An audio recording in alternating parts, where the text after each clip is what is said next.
should see what I can do too. And it turned out that I was really good working with animals. I once caught a falcon on my bare arm at the age of 10 when it went awry at a bird of prey show, and it landed on me instead of its handler, and everybody rushed over because oh my gosh, this falcon's gonna rip this poor little girl's arm up. Not a scratch on me. It landed very gently. I almost felt like the falcon was telling me to hold up my arm, that it was gonna land on me. Something had gone wrong and it couldn't land on its handler. And then I found out later that bird just didn't always do what it was supposed to and didn't like that particular handler. And so I'm thinking that's why he may have done that day. We were just standing in the back by the snow cone machine at the zoo over here.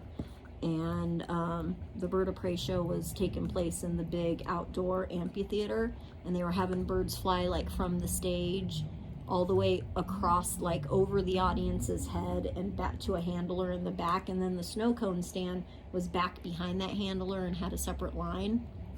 And so we were back in line at the snow cone machine right back by him when it happened. And that was pretty cool. I think I just always was really good with animals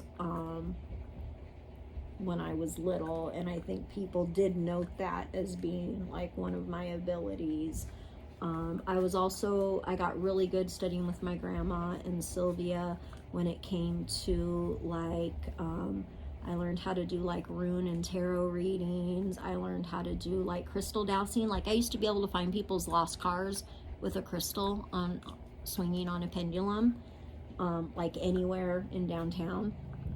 And I got so good at it that like when friends would go out, if they lost their cars, like sometimes I get like 5 or 6 friends in one night, can you help me find my car at the end of the night? And I would have to stay behind for like an extra half hour to an hour walking around helping people find their freaking cars around downtown Portland.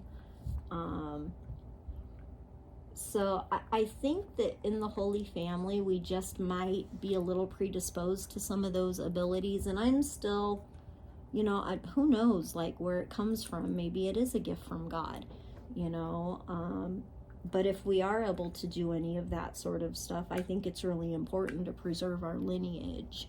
I think there's still a lot more to learn. And if it has the potential of helping people, like if Jesus could heal the sick, how cool is that? How cool is that? And then when I came back from my coma,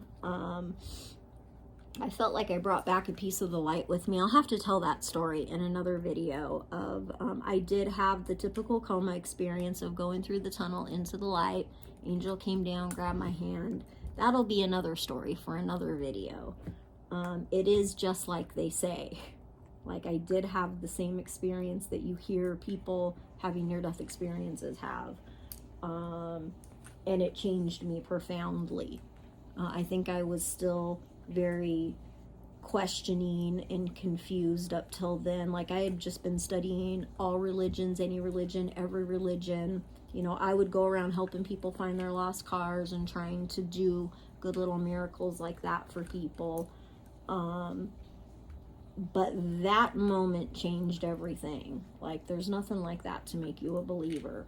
But that'll be for a different video. So, okay, thanks for watching. I hope you guys stay tuned for more of this series. There's so much about the Holy Family that I don't even think people in modern times have even stopped to think about. And I've almost seen what looks like people seem to be getting away from spirituality, from the idea of love and compassion. Like, I haven't seen that up here. The whole time I've lived up here in Vancouver, I have not seen, like, back during the 80s and the 90s, the New Age movement, it was all about spreading love and compassion and helping people. And, what can we do good for the world? And how can we, learn these abilities so that we can do good for the world? And I know that was Sylvia's philosophy in life, and that was my grandmother's philosophy, and that was my philosophy.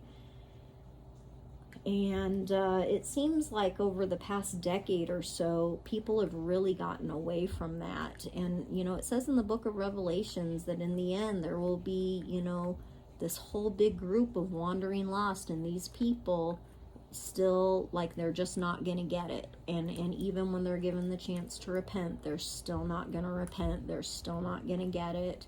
That there just might be too much selfishness and greed and lack of compassion in the world, and that it will affect a great majority of people. And I have a whole Bible study talk on that too, comparing the wandering lost in the book of Revelation to the story of the Pharaoh and Moses in the Exodus story, and how the Pharaoh kind of displayed some of the same characteristics of just not getting it over and over and over, like he's getting the lesson over and over, and he's just not learning it, not willing to admit it, not willing to let the people go. But that's a talk for another time. So, okay, I hope you guys are enjoying the series, and we'll just keep going from there. So, okay.